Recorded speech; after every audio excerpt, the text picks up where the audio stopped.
shoot.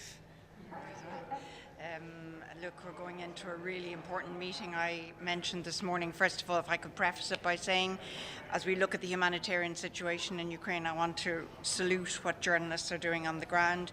Many of your fellow journalists and peers putting themselves in danger. It's really important that we understand what's happening on the ground, and so we're today going in to say that the horrific scenes we're seeing in terms of people fleeing from their homes, men, women and children, having no choice but to spend nights in shelters because of Russian aggression is just simply unacceptable. We will call on Russia today to uphold its obligations as a member of the international community, its international obligations, particularly international humanitarian obligations, as we're focused this afternoon on the tragedy, the catastrophe we're seeing unfold.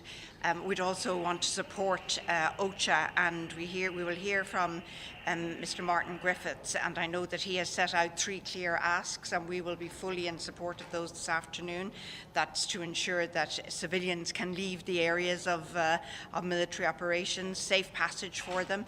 To ensure a safe passage for humanitarian supplies, we need to see water, medicines getting to these unfortunate people who are blocked now. We're seeing in Mariupol over the weekend, ICRC talking about thousands, hundreds of thousands now across Ukraine, but thousands and thousands of people prevented from an exodus from Mariupol. And we will also, in the third OCHA ask, support the idea of an emergency hotline to facilitate access and to facilitate the delivery of humanitarian aid. We will ask Russia to provide safe, unhindered humanitarian access and, of course, a cessation of hostilities. Have you been able to speak directly to your Russian counterpart about adhering to the principles of these ceasefires with Ukraine and to be able to have the safe passage of these civilians? Because the last time they weren't able to adhere, and apparently these restrictions were violated. So were you able to?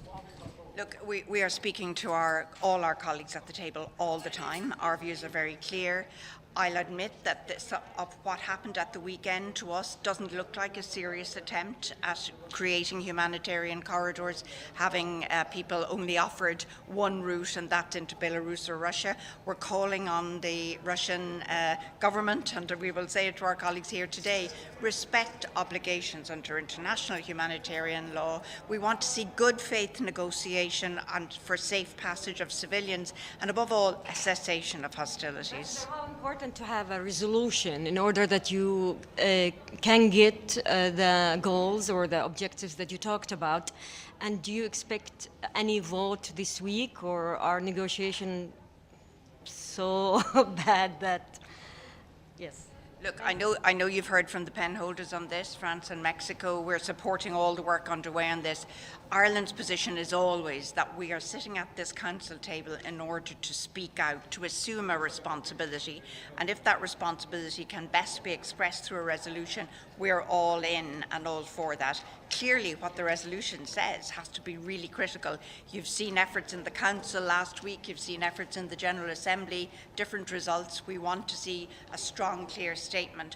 Our humanitarian views we wear them on our sleeve all the time. It's a clear position of the Irish government. The Irish Foreign Minister will be here tomorrow, Simon Coveney. I'm sure he will be expressing those views very clearly. Thanks. Thank you.